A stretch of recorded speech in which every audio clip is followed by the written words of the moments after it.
ಸೋಮಾರಿ ಕತ್ತೆ. ಒಂದು ಹಳ್ಳಿಯಲ್ಲಿ ರಾಮಪ್ಪ ಎಂಬ ಒಬ್ಬ ರೈತನಿದ್ದ.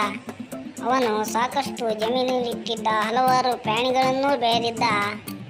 ಆತನ ಹಸುವಿನಿಂದ ಕೆಲಸ ಮಾಡುವ ಹಸುಗಳು, ಬಡಗುಗಳು, ಎಳೆಯುವ ಎತ್ತುಗಳು ಇದ್ದವು. ಆದರೆ ಅವನಿಗೆ ಒಂದು ವಿಶೇಷ ಕತ್ತೆ ಕೂಡ ಇತ್ತು.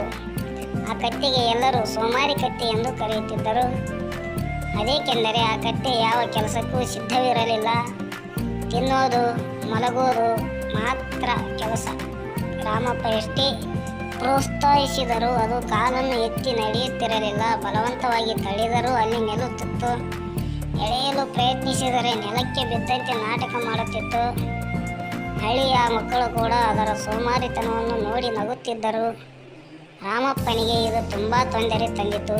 ಈ ಕತ್ತೆ ಎಷ್ಟು ಸೋಮಾರಿ, ಬೇರೆಯದ್ದಾದರೂ ಇಷ್ಟು ದಿನದಲ್ಲಿ ಹೊಲಕ್ಕೆ ಹೊರಟು ಬಂತು ಎಂದು ಆತ ಅಸಹನೆ ಪಟ್ಟ.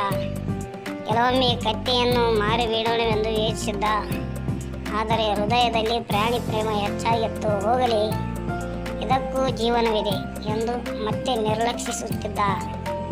ಒಂದು ದಿನ ಹಳ್ಳಿಯಲ್ಲಿ ಹಬ್ಬವಿತ್ತು. ಎಲ್ಲ ರೈತರು ತಮ್ಮ ಪ್ರಾಣಿಗಳನ್ನು ಮೆರವಣಿಗೆಗೆ ತರುತ್ತಿದ್ದರು.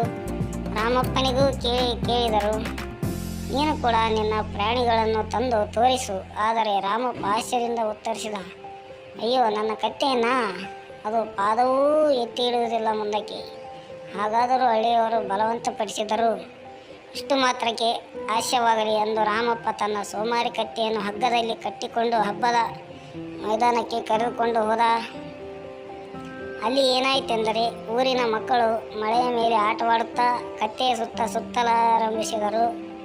ಬಂಗಾರ ಗೊಂಬೆಗಳ ಹಾಗೆ ತೊಡಿಸಿಕೊಂಡು ಕತ್ತೆಯನ್ನು ಅಲಂಕರಿಸಿದರು. ಆ ಸಮಯದಲ್ಲಿ ಎಲ್ಲರ ಗಮನ ಆ ಸೋಮಾರಿ ಕತ್ತೆ ಮೇಲೆ ಬಿದ್ದಿತು. ಎಲ್ಲರೂ ನಗುಮುಖದಿಂದ ಅದನ್ನು ನೋಡುವ ಮೂಲಕ ಪ್ರೀತಿಯ ಪ್ರತಿಬಿಂಬವಾಯಿತು. ಈ ಕತ್ತೆ ವಿಶಿಷ್ಟ. ಉಳಿದ ಎಲ್ಲ ಕತ್ತೆಗಳು ಕೆಲಸ ಮಾಡುತ್ತವೆ, ಆದರೆ ಇದರಿಂದ ಎಲ್ಲರೂ ಸಂತೋಷ ಪಡುತ್ತಿದ್ದಾರೆ ಎಂದು ಗ್ರಾಮಸ್ಥರು ಕೊಂಡಾಡಿದರು. ಹಬ್ಬದ ಸಮಾರೋಪಗಳಲ್ಲಿ ಹಳ್ಳಿಯ ಮುಖಂಡರು ಪ್ರಕಟಿಸಿದರು, ಈ ವರ್ಷ ನಮ್ಮ ಹಳ್ಳಿಯ ಸಂತೋಷದ ಪ್ರತೀಕವಾಗಿ ರಾಮಪ್ಪನ ಸೋಮಾರಿ ಕತ್ತೆಯನ್ನು ಗೌರವಿಸೋಣ. ರಾಮಪ್ಪ ಕಣ್ಣು ಮುಚ್ಚಿಕೊಂಡು ನಕ್ಕ. ಅವನ ಹೃದಯದಲ್ಲಿ ಅಭಿಮಾನ ಉಕ್ಕಿ ಬಂತು. ಇನ್ನು ಮೇಲೆ ಆತ ತನ್ನ ಕತ್ತೆಯನ್ನು ಸೋಮಾರಿ ಅಂತಲ್ಲ, ಹಳ್ಳಿಯ ಹಾಸ್ಯದ ಹೀರೋ ಅಂತಲೇ ಕರೆಯತೊಡಗಿದ.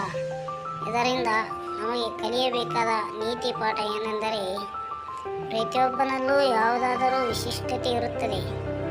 ಕೆಲಸ ಮಾಡುವ ಶಕ್ತಿ ಇಲ್ಲದಿದ್ದರೂ ಸಂತೋಷವನ್ನು ಹಂಚಿಕೊಳ್ಳುವ ಶಕ್ತಿ ಅವಶ್ಯಕ. ನಮಸ್ಕಾರ.